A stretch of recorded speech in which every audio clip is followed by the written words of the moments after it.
One day, my husband Daniel and I had a meeting about halfway across Kathmandu, and we decided to take a micro to get there. Now, a micro is the city public transport van. Costs about 50 cents to ride, and even the name just sounds so spacious. So we walk to the bus stop, and a 12-passenger van pulls up, and as we go to get in, we see 22 Nepali people are already inside this van. But the conductor, he's yelling, "Come on, get on the van, get on the van. Come on, get on the micro." And so we squeeze inside and start going, and the space is just so tight. It brings me back to a part of my childhood when I'm riding in the back seat with my brother. "Stop touching me. You're touching me. Stop touching me. You're touching me. Mom, they're touching me." I'm trying to calm my American mind, telling myself that I'm 55 years old, and I'm a pastor. I need to be mature. The bus is at full capacity. There's no one else getting on. And a bus drives to the next stop, and 10 more people need to come on. Now, the conductor's job is to push as many people inside the van as possible. And he is very good at his job. And pretty soon, there are now 32 Nepali people and 2 Americans. Now, before you say I'm racist, the reason I divide them out is because we're not exactly the same shape and size as our Nepali friends.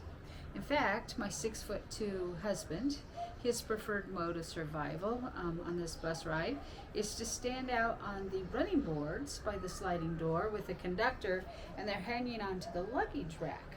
And as the van is swerving through Kathmandu traffic, they are swaying outside the van. However, it is illegal for a micro to have the door open and people hanging outside.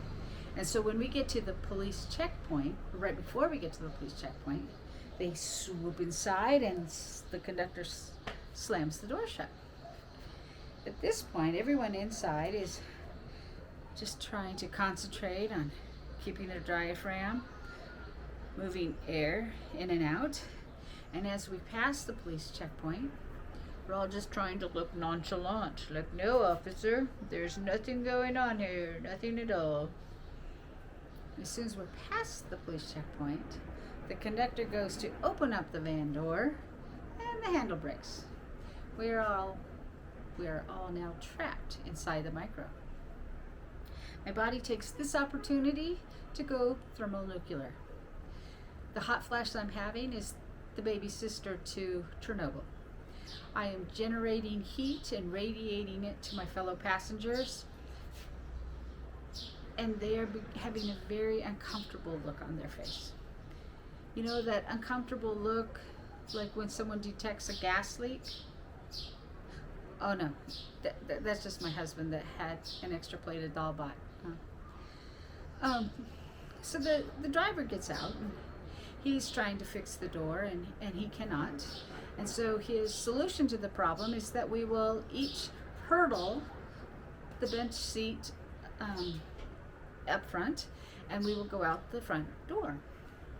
The problem with this solution is that we were all tucked in there so tight that no one can lift their leg to go over the bench seat.